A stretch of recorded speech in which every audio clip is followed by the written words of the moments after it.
In figure 6.44, ABC and DBC are two triangles on the same base BC.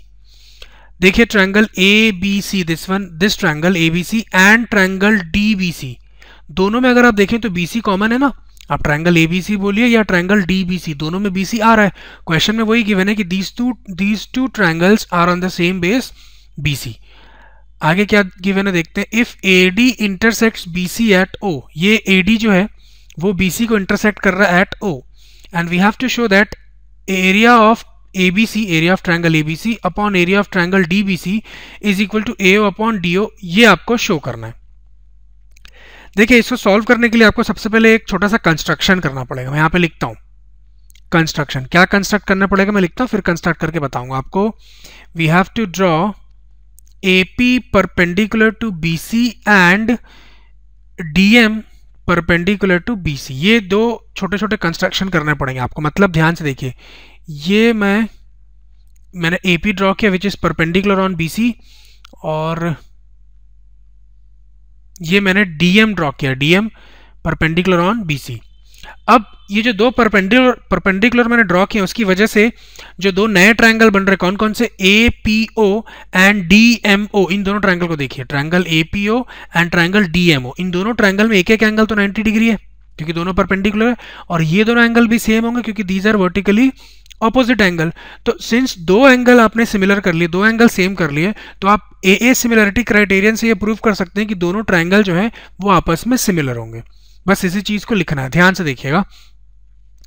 In triangle AOP, ये जो बना ना आपका AOP, and triangle DMO, दोनों triangle में angle APO is equal to angle DMO. ये दोनों 90 degree के इक्वल है. इसको इक्वेशन 1 बोल लीजिए आप. And also angle AOP is equal to angle DOM. ये एंगल AOP एंड DOM दोनों वर्टिकली ऑपोजिट एंगल है.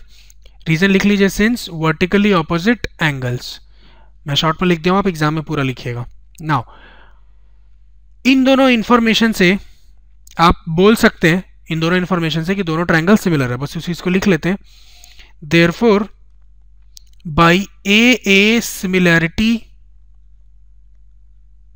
criterion we have triangle AOP similar with triangle DOM. अब आपने दोनों ट्रायंगल को सिमिलर प्रूव कर दिया, और अगर दोनों ट्रायंगल सिमिलर हैं तो इसका मतलब उनके करस्पॉन्डिंग साइड्स का रेशियो भी इक्वल होगा, which implies corresponding sides are in the equal proportion, दोनों ट्रायंगल की बात करना है. मतलब ये कि अगर मैं AP अपॉन DM बोल रहा हूं, which implies AP upon DM is equal to, देखिए AP upon DM is equal to AO upon OD बोल सकते हैं आप. AO अपॉन DO OD एक ही बात है, ठीक है. सिंस दोनों ट्रायंगल सिमिलर है तो आप इस रिलेशन को एस्टैब्लिश कर सकते हैं. नाउ अब आते हैं दोनों ट्रायंगल के एरिया की बात करते हैं, ठीक है. किस किस ट्रायंगल के एरिया की, जिसको हमको प्रूफ करना है, देखिएगा ध्यान से ना.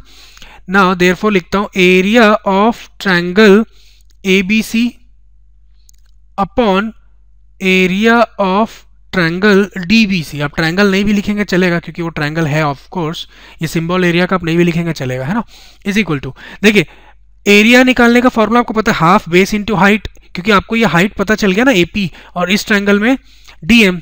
तो देखिए ट्रायंगल ABC की अगर बात करें, ट्रायंगल ABC, उसका एरिया कैसे निकालेंगे, half of base which is BC into height which is AP. तो उसको लिखते हैं is equal to half of BC which is base into perpendicular is AP over area of triangle DBC. जब आप DBC की बात करेंगे तो अगेन हाफ ऑफ बेस, तो BC दोनों का बेस कॉमन था, क्वेश्चन में भी गिवन है, इंटू परपेंडिकुलर इज DM.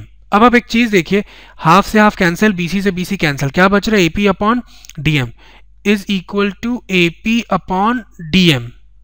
इसको अच्छे से लिख देता हूं, AP अपॉन DM. अब आप देखिए AP अपॉन DM, इसको इक्वेशन 3 बोल लीजिए आप, और ये आपका इक्वेशन 2 जो वर्टिकली ऑपोजिट एंगल वाला था। ठीक, तो फ्रॉम इक्वेशन 3 आप AP अपॉन DM को लिख सकते हैं AO अपॉन DO।